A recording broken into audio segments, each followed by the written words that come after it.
China and India, okay? But once again, kind of, the quick summary here as to the other empires we have seen, okay? We've looked at the more traditional empires, and by that, physical conquest, conquering different peoples, integrating different ethnic groups, okay? We've looked at a cultural empire like the Greeks, where even though each city-state was separate, they all shared a language and a religion, okay? Last class, we talked about two other types of empires. We looked at the Phoenicians, who were, yes, they had some land, but predominantly were a trading empire. They established outposts throughout the entire Mediterranean. Their most important outpost was the city of Carthage in North Africa, which hundreds of years later would become its own, kingdom and would be Rome's greatest rival. But despite the fact that the Phoenicians, I'm already getting ahead of myself, despite the fact that the Phoenicians were more of a trading people, remember that probably their greatest contribution to history is their writing system, all right, which we call phonetic, which basically means they used an alphabet, as opposed to the other writing systems that we've looked at, cuneiform, hieroglyphics, all right, all of the other ones, were all what we call either pictographic or ideographic, where literally pictures or other symbols represented ideas. Remember that the Phoenicians, basically their symbols represented sounds. And when you put the symbols together, you created new sounds, or you mixed sounds together. And it's basically the system we use today, okay? Does anyone remember how many symbols or how many letters, let's use the modern word, the Phoenician alphabet had? 22, okay? How many do we have in English? 26. Okay, so, pretty much the system that we use today, okay, when it comes to writing, all right? The other group that we looked at were the Israelites, and while they were a small physical empire, and I say small compared to, the Assyrians, the Persians, okay, they had huge empires, all right? Their most important contribution to history had to be religious, okay? And in this case, the things I want you to remember is, number one, they were the first monotheistic group, okay? They believed in one God, and that was it, which was unusual for the time. Most groups, most cultures, with the exception of the Persians later on, were monotheistic. They believed in one God. And of course, the fact that three of the world's major religions, okay, Judaism, Christianity, and Islam, all basically trace their roots back to the ancient Israelite religion, okay, in some way, shape, or form. And today, most groups, I'm not saying all, but most groups tend to be monotheistic, okay? So that's obviously a huge impact, all right? So the last two groups we're looking at is both India and China. We'll start with India, okay? Remember that we get the formation or the basics of modern-day India when the Aryans move in, okay, and they mix with the local people, and their cultures, their ideas, they all kind of combine. The Aryans settle down and form various kingdoms, okay? Now, the thing is, and we refer to this time period as Vedic India, these kingdoms never united. Okay, these tribes were basically, they were the same people, but very similar to the Greeks, okay? They had the same language, they had the same religion, but they were all individual kingdoms, okay? Now, the Greeks, it was just cities, that, govern themselves, whereas in India, we do have, larger groups. Okay, this I've already told you. It's just kind of to remind you. Remember, most of this knowledge that we get is from the Vedas, from their sacred, writings that they left behind. The Aryans came in, they settled down, they mixed with the groups. Okay, now, as they settle, as they mix, okay, and this is over a period of hundreds of years, their population expands. And so these people then begin to spread out through other parts of India. Okay, I promise I'll come back to this in a second. Okay, this is where the original Aryans came in and settled, all right, and mixed with the groups. And then, of course, as the populations increased, they began to migrate into other parts of India, specifically and most importantly, along the Ganges River. Okay, and we'll talk about why it's important in a minute, but like I said, number one, they migrate into the Ganges River area, and number two, into an area known as the Deccan Plateau. Okay, so now we have these groups spread throughout different parts of India. Remember that by now humanity has discovered iron and has been able to fashion it into tools, but into weapons, I meant, but specifically here, they fashioned it into tools. And so even though the original societies started, and you can see, along the Indus River, and of course later they migrated to the Ganges, they're able now to move south into other areas because iron tools let them farm in places where maybe there isn't a lot of water, or maybe, and just FYI, the Indus and the Ganges rivers are huge. They're like the Tigris and the Euphrates. They provide all kinds of sustenance. And yeah, India does have other smaller rivers, but in this case, having these iron tools allows them to move water from these minor rivers into where it needs it. Okay, and so, like I said, over the hundreds of years, these minor kingdoms, these small kingdoms, begin to spread all throughout India. Okay, and as I said a few minutes ago, very similar to the Greeks, they have the same language, they have the same religion, they're just not united in any other way. Okay, they're all individual kingdoms. All right, now, most of the kingdoms were clan-based. Okay, what do we mean by clans? Does anyone know the meaning or what we refer to when we talk about clans? A group, yes, but it's a very specific type of group. I put their marriage for a reason.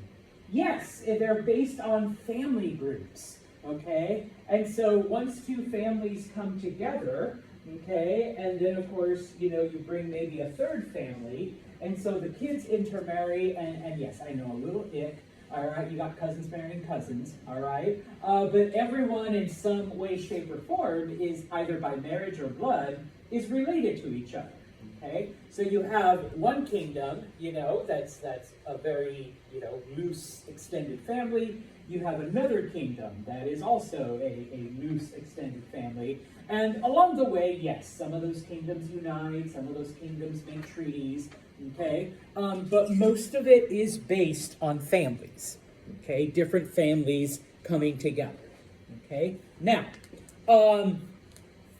around 1000 BCE, okay, we begin to see a social structure developing, okay? Because, remember the original Indians in Harappa? Yes, they developed a society and all of that, but then it was wiped out and it disappeared. And so, later on, the Aryans come in and they mix with the locals. And so it does take some time to reestablish, a societal culture, okay? And so it isn't until around 1000 that we begin to see these type of divisions. Now, I should have put it up higher, but I put here, remember the sacrifice of Purusha, the origin story from India. It actually comes from this time period, Okay, this is when, yeah, there was the Council of Gods, they picked one god, and they cut this god off into like 1,000 pieces, and the different pieces became different things, okay? And so in this case, we see the beginnings of the four main social groups in India. And in this case, of course, oh my gosh, I forgot. I think it was the heads? No, different parts of the body. So like the head became the Brahmins. You know what? I'll just shut up and go to the next slide. The mouth became the Brahmins. Okay, the arms became, a different group and whatnot. Okay, now, once again, remember that, yes, there is a discrepancy. This is what's in your textbook. This I literally just copied and pasted from Google. All right. Different translations, okay, and obviously they didn't write it in English. So, someone might say Brahman and write it with an A, and someone might say Brahmin and write it with an I, because it comes from a different language. So sometimes, all right, A, I, whatever, all right? But these are the social groups, okay, at the very top. Obviously, at the top is the Raja, the king, okay? But then, you have the Brahmins, who are the priests, and the other ruling and academic class, okay? I've heard Rajanaya, but I learned Kshatriya when I took history. They're like the administrators, they're like the lower level administrators, but specifically also they are the warrior class. They're the ones that do all the fighting, okay? The Vaishyas are the skilled trades, the ones that work with metals and wood and precious jewels and, stuff like that. And then at the very bottom are the Shudra, who are the manual laborers. Included in this group are the farmers as well, okay, because they work in the dirt, they work with their hands and whatnot, okay? Now, we don't see the lowest of the low. This image uses the word Dalit. I actually learned the word pariah for the lowest class. Okay, most people just refer to them as the untouchables. The lowest of the low, that comes along a couple hundred years later. Okay, so for now it's just these four. Okay, everybody is grouped into one of those classes. You are born into those classes. And I often tell students, please pay attention that it's shaped like a triangle, okay? Because how many people in the upper class are there versus people in the lower class, okay? Most of the population is down here, okay? It's only the special people that made it up to here, okay? Now, here's where the fun starts, okay? This division of classes becomes a part of the Vedic religion, okay? And religion is used to justify these divisions, okay? And all of this is found in the Vedas, okay? Where it talks about these social divisions and how are you assigned to each one, and how do you move from one to the other, okay? Well, a couple of concepts, all right? The Vedics believed that we were all part of the universe in some way, and they referred to the universe as Brahma, okay? And that at some point we will return to be a part of the essence of the universe, okay? One of the gods, Atman, okay, has guaranteed that your soul is eternal, all right? Now, they believed in an afterlife, but not in the same way that the Egyptians believed in an afterlife, that you would die and then you would take your old body and your possessions and all of your servants and cats and go on and move into your next life and continue all of the things that you were doing. Indians believed, and to some degree still do, okay, the term is called the transmigration of souls. all right? In simple English, reincarnation, okay? Your soul is eternal, your body isn't, all right? So, you live your life, sorry, Mahalia, you die, okay? Your soul is then reincarnated in a different body, okay? Here you are, all right? Sorry. Live your life, do your thing, you die, and then that soul is reincarnated into a different body as well. All right? And this continues. Now, if you've been good, if you've done your duty in your social class, then potentially when you die in your first life, okay, you are reincarnated to the next level. All right? And if you've done your duty and been the best, let's say, farmer that you know how to be, okay, when you die, you reincarnate in the next class, okay, and so on and so forth. All right? Now, the fact that it's triangular and we have a few people here and a lot of people down here, okay, what does that tell you, though, about this whole birth, death, recycle, okay, reborn and transmigrate? Does everybody move on up into their next life? No. Okay, you might stay at the same level for 3, 4, 10, 20 lifetimes. Okay, hell, if you're a terrible warrior, sorry, Maddie, you might get bumped back to the lower one. Okay, and have to relive that experience again. Okay. My grandparents were Buddhist. They go to all the temples and stuff. And like she believes in all the reincarnation and stuff. Yeah.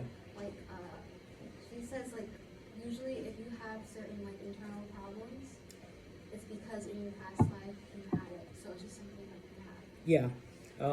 And yes, eventually the religions that form in India, like Hinduism and Buddhism, incorporate this old Vedic belief. And so yes, you know, Hindus have one reason for why it happens. Buddhists will tell you something else. And yeah, I've heard that. Eventually we'll talk about the philosophies of like karma. Karma's not a bitch, all right? Karma is your reward, all right? And so, you know, basically, sorry, Maddie was a terrible warrior, so in the next life, Maddie goes back, or Maddie's soul, because it's not really Maddie now, it's, you know, someone else, goes into the lower class again, okay? That is your karma, all right? That is your reward. Now, eventually, it is hoped that you escape this cycle, okay, and become a part. Your like soul becomes a part of the universe again. You re-enter Brahma, and depending on which group you follow, you know, they call it different things, okay. And now part of the Vedas, and this I don't know why I put it up here because I'm not going to test you on it, but there's a part of the Vedas known as the Upanishads. All right, that basically, you know, it's this dialogue between a student and a teacher, and this is how we come to understand, and this is how we come to know how all of this works, okay? Because the student is asking and the teacher's responding, kind of like the way I just told you, all right? That yes, you live your life, and if you do really, really good, then karma dictates that you will move on to the next social class, okay? Now,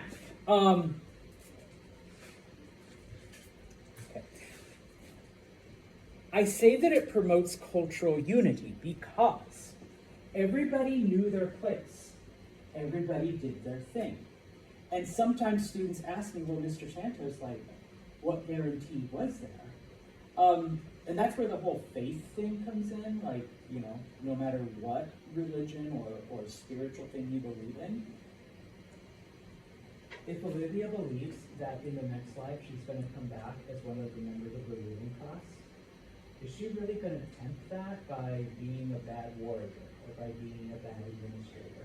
If in the next life she's already been taught that, you know, if you're the best administrator you know how to be, you're going to come back as one of the priests, you're going to be in the upper class, and you're only one, maybe 2 lives away from becoming one of the universe.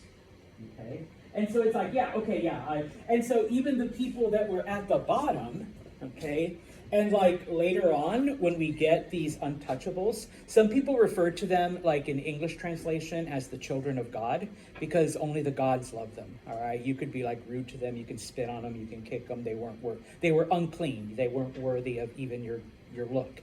All right, but they didn't complain. They were the best untouchable they knew how to be, because in my next life, I'm gonna escape, and with enough lives. All right, I will make it up that thing. So yeah, everybody knew their place. Everybody fulfilled their role, whether you were the warrior, whether you were the farmer, whether you were the unskilled laborer. And the hope is that yes, you would move on to a new life that was better. And you do that until you become, where are you? Here you are. Until you become one with the universe. Okay, so. We'll finish off with China, okay? The last time we talked about China, and I know it's been a couple weeks, all right? We were looking at the Shang dynasty, okay? And how things amongst the Shang begin to break down a little, all right? The Shang introduced, various things into Chinese culture, but there's another group, and yes, I know it starts with a Z, but it's pronounced Chow. Okay, CHOW. The Chow and the Shang, basically for a couple dozen years, exist side by side. But then eventually, the Chow take over. All right, they begin to dominate all of China. Their leader is a man named King Wu, and he becomes like the first Chow king. All right, he is able to take an army, and up to this time, 45,000 men was, the biggest thing that the Chinese had seen, is able to take over the Shang. Okay, now, when the Chow take over, okay, number one, they don't change much of what the Shang had already done. Okay, so number one, the idea of ancestor worship, most of you got this right last test. Okay, they continue that belief. They're like, you know what, that actually makes sense, that it's our ancestors that are guiding us, okay, not some random mystical elements, okay? So they continue this stuff, okay? In addition, yes, the Shang family, they had been rulers for a while, and when we talk about a dynasty or a dynastic rule, remember, we're talking about a family, and things don't end if the current king doesn't have, a firstborn male to pass on the kingdom to. All right, it can go to the cousin, now. It can go to the brother. It can go to the uncle. All right, so as long as it's a member of the family. Now, when it came to the Chow, all right, they actually kind of lucked out because, yes, all of their kings, had a firstborn son. And so it's kind of it's just a fun fact. You don't really need to know this. I'm not going to ask you. But during the Chow dynasty, we do have a 39 father to son, father to son, father to son, father to son, okay, without interruption, okay? Eventually somebody, either doesn't get married or has all daughters, and it has to go to, a different, person.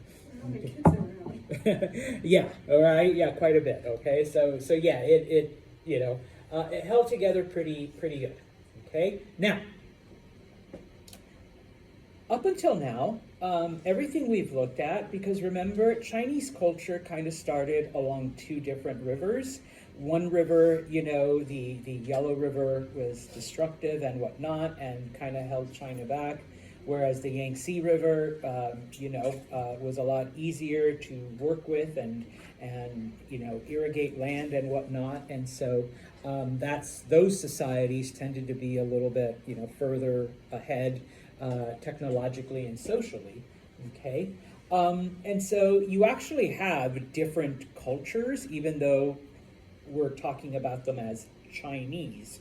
But it isn't until the Chow come along that these cultures begin to merge, and we can start actually referring to all of these groups as and I put it in quotes because they didn't call themselves Chinese yet, all right? But we can start referring to them as Chinese, okay? Because many of the things that they did and many of the things that they instituted, I mean, yes, some of the Shang stuff survived, but it was the Chow that, instituted certain things that later became associated with Chinese culture, okay?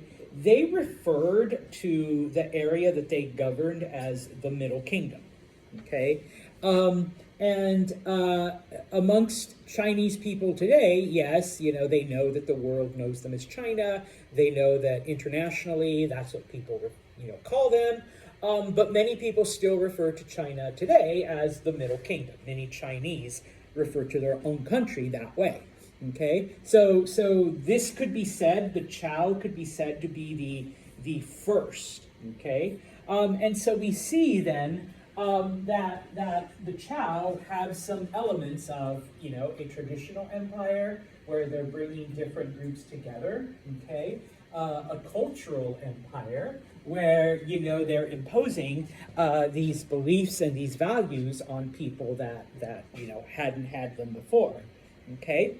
And just for reference, okay, the Shang, all right, this is where the majority of their culture existed, and the Chow lived outside of it, okay, and eventually the Chow grew bigger and was able to take over the Shang, and so whereas before we were looking at two separate cultures, now we have like everything in the green, okay, and it includes this. If my green marker worked, I would color it in green. That all now becomes China, all right? But please remember that modern day China, all right, actually goes all the way like way out here and way over here, and I can't jump, but like way up there as well. Okay, so we're kind of getting there. Okay, Tori. When they took away Shang Dynasty, was it like integrating or was it forceful? Forceful at first, but of course, once the Chow took over, and actually, I'll explain it in a second. But once the Chow, became settled in, then yes, little by little, the two ethnic groups combined, through marriage, through family, through everything. I don't know if they were like meeting together. No. I mean, it was a military conquest, not going to lie, so whatever comes through a war, yes, it happened. All right, but then once the Shang surrendered, then yes, little by little, they became integrated with the main group. All right? Sorry, need some green tea there for some energy. All right, now, and this actually kind of goes to Tori's comment, because yes, they conquered the Shang, they absorbed them into their culture, and King Wu says, all right, this green area, not enough. All right, so he begins to expand to the north, because I promise. All right, as you can see, the Chow already had quite a bit of land to the south. Okay, so they begin to expand northward. And so, yes, even though it's not what we think of as modern day China, that actually doesn't happen until like the 1600s under the Qing dynasty, where they actually expand to like China's modern day borders. He does unify these two cultures, these two areas, and of course conquers others, all right, and brings them under the sphere of what today we would consider China. Okay, now it is under the Chow dynasty, okay, when the Chinese also discover iron. Okay, they were kind of late to the game when it came to bronze. I almost said copper, because they had to discover copper and they had to discover tin and learn how to make it, and so they were kind of late to that. But they did find iron deposits in some of these northern areas that they conquered, and of course, now that they're exposed to other people, realize that yes, we can turn this iron into tools. Okay, and so we see the iron plow introduced, and similar to what it did for the Persians and you know, for other groups, for the Indians and stuff, they are able to farm in areas that are outside of the influence of the two rivers. Okay, because you know the iron plow doesn't break as much. Of course, you know, you do need the land to be somewhat fertile and somewhat watered. And so, once again, because they had iron tools, they are able to dig, and it is under the Chow dynasty that we see this huge proliferation of canals. All right, because they realize, hey, we can just dig these big long ass holes that would take, you know, water from the river to over here where there's no water, and we don't even need a whole lot of it because now we have these iron plows. We just need to get the dirt soft enough so that we can, you know, till it and prepare it for farming. Okay, and of course, you know, remember the Yellow River. Even today, FYI, even today it floods and destroys shit. You know, 2024. All right, the Yellow River is just uncontrollable. But of course, having discovered these new technologies, the Chow attempt to control the Yellow River. They attempt to you know, try to harness its power. All right, obviously not always as successful as they'd like to be. And so, like I said, under the Chow, we see this explosion of canals and whatnot because they realize it isn't just a good thing, you know, to bring water to where there isn't water, but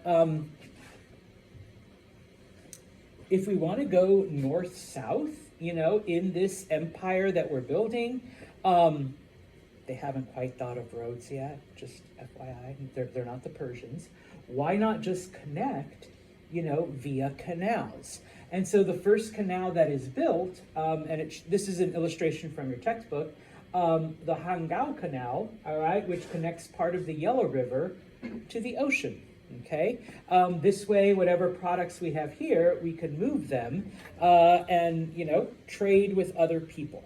All right, so they began to use canal for transportations. Okay, now to kind of finish off, all right,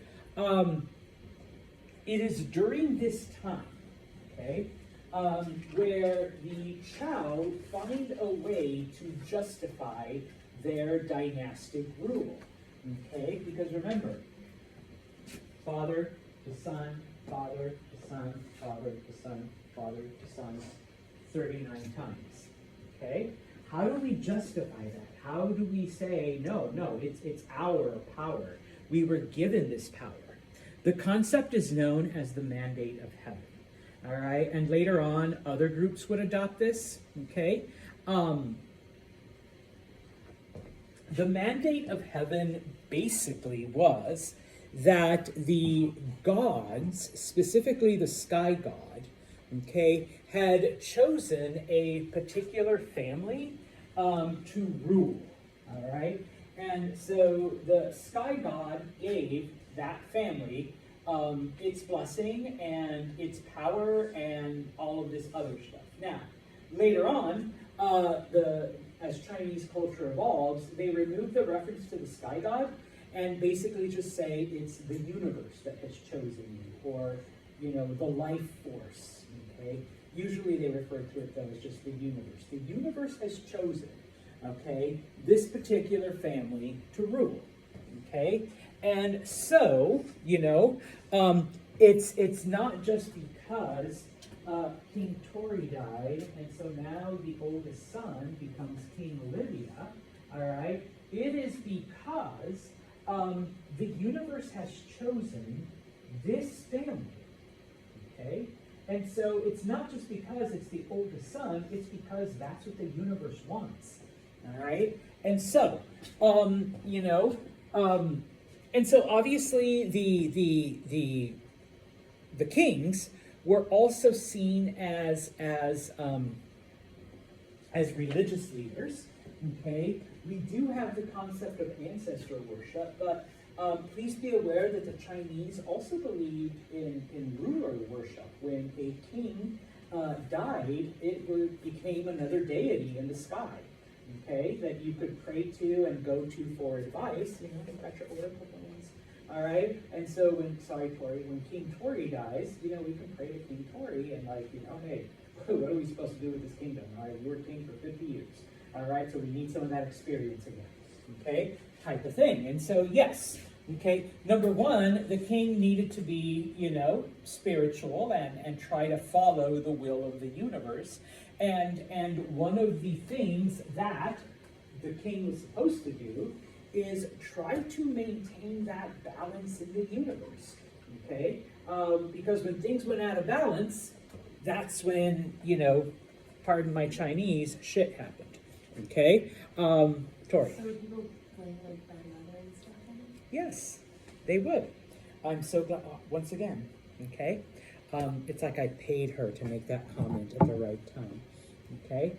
And so, this is known as the dynastic cycle or the mandate of heaven. When I next test you, if you just want to draw this, I mean, that is perfect. So you have this dynasty, you have this family.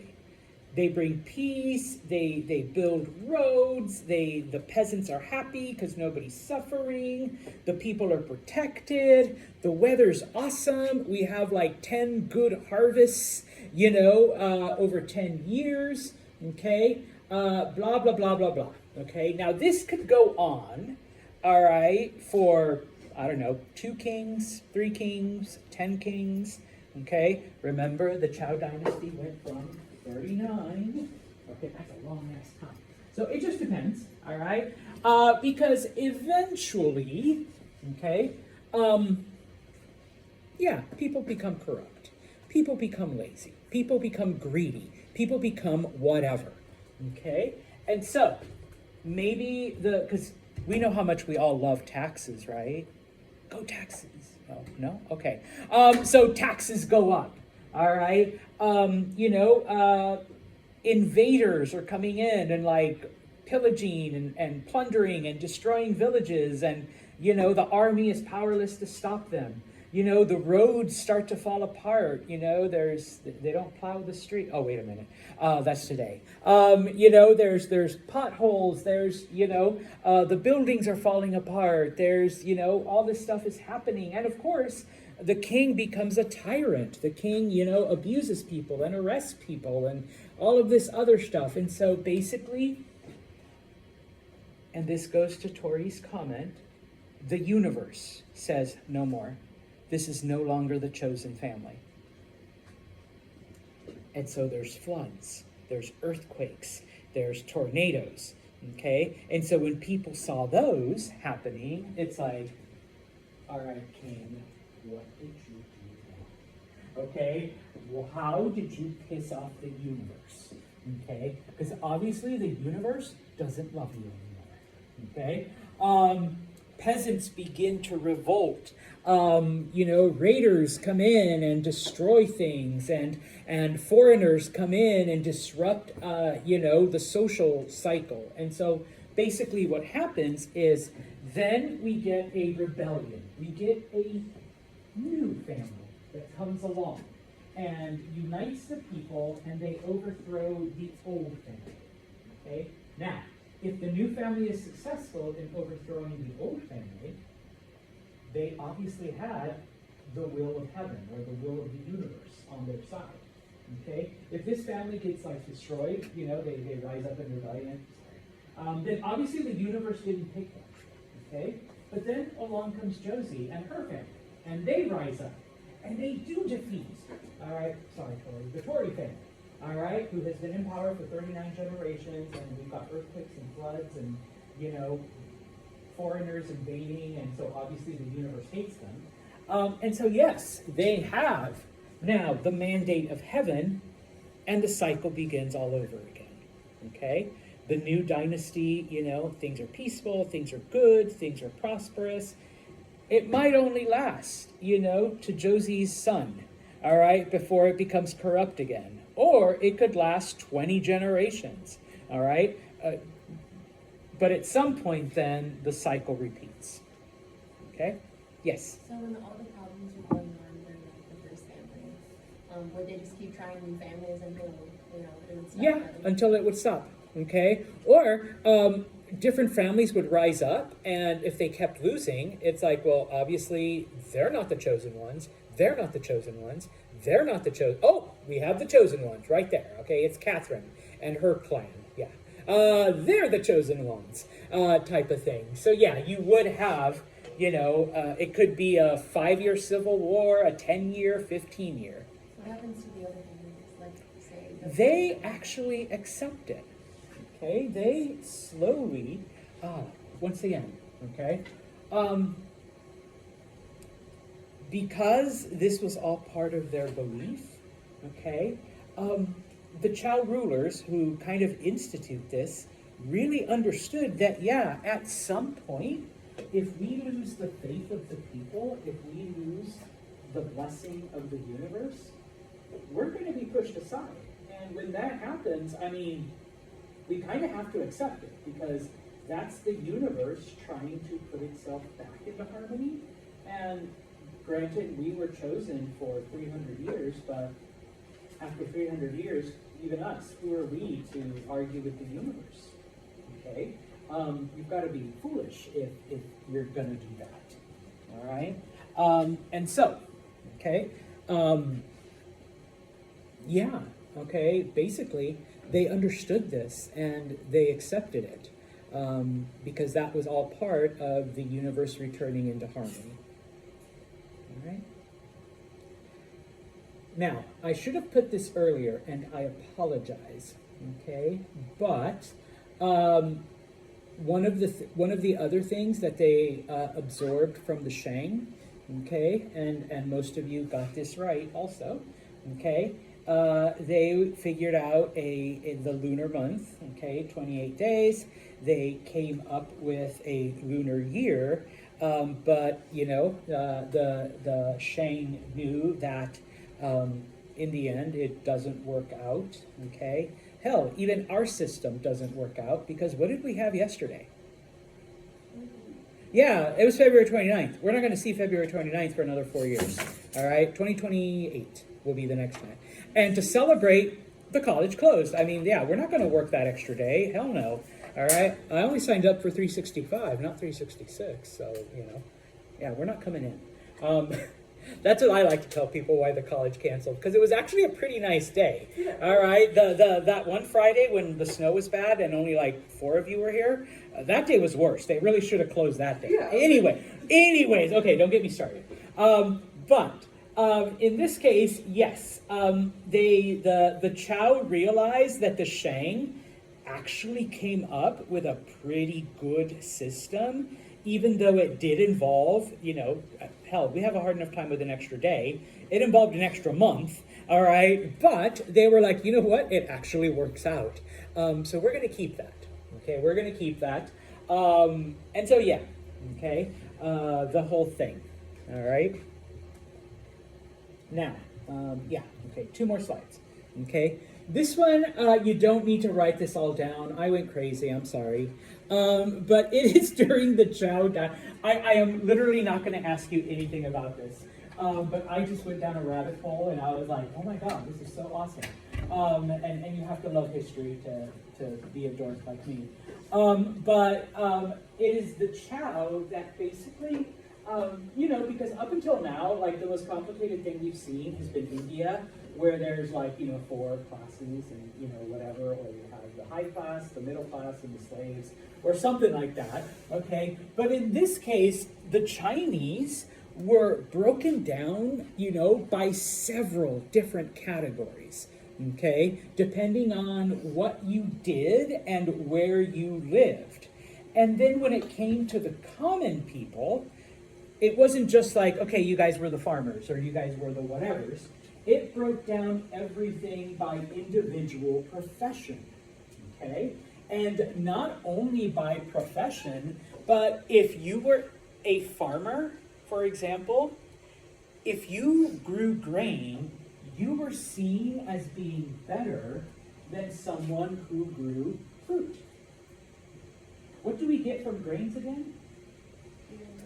Beer and bread. For some reason, that was seen as more important than like apples and oranges. I drew a blank on fruit for some reason. All right, that was seen as more important. And so, yeah, they had a very complex system of dividing social classes. Oh, and if you not grew because you can't grow animals, but if you raised animals, okay, well, you were even you were even lower, okay, than that. For some reason, if you provided the meat for society, yeah, beer and bread was the most important, okay, strawberries and apples was next. Sorry, dude, fried chicken and steak, that was like the lowest. All right, so yeah, they had, like I said, a very complicated system of dividing you up into social classes. Okay, now finally, okay, just like the previous cultures, all right, boys were honored, men were celebrated. Okay, daughters, once again, and I shouldn't have to say it, but it continued all the way into the late 1900s, early 2000s, okay? I didn't realize this until I was talking to a friend. China only like ended their one-child policy in like 2010 or something like that. So it's like fairly recently, all right? But yes, because remember, it was the girls that went to their husband's family. And so if you had a daughter, that's it. When she got married, you could get sick, you could get whatever, cancer. You would not have a daughter there to do anything for you because she was responsible now for her husband's parents. Okay? And so for the most part, when it came to things, men hunted and farmed, they did the work. Women, they were the ones that did the silk. They were the ones that made clothing. So a more traditional lifestyle. Okay? Now, if you were a widow, okay, or if you came from an important family, you had more power, okay? Because as a widow, you had all of your husband's things. And, guys, I mean, yeah, okay, she's a little older, but she's got a shit ton of money, and she's got property, and she's got all of this stuff. So, yeah, you take one for the team, because who ends up controlling that anyways once you marry her? Yeah. You do, the guy, yes. All right? The woman was just like the temporary placeholder. All right, and of course, same thing. If you had a rich, family, if you were the daughter of a rich person, yeah, okay. What do you kids call it? Maybe she's mid. Is that what you say? But if she comes from a rich family, then yeah, at some point, you're gonna get some of that wealth. So women could actually be a little bit pickier, when it came to choosing a husband if they had that, either through their dead husbands or through their, family that was wealthy. Okay? Now, eventually, okay, after 39 fathers and sons, the Chow begin to lose control because they do end up in this period of instability with storms and famines, and eventually local people begin to rise up, and while the Chow are still technically ruling, all right, most of the power is in the hands of the regional rulers. Okay, the local people have more control. Eventually in 771, so, it's been almost 450 years since they took power, the Chow are finally expelled. They lose this mandate of heaven. In the next chapter, we will talk about these new invaders. All right?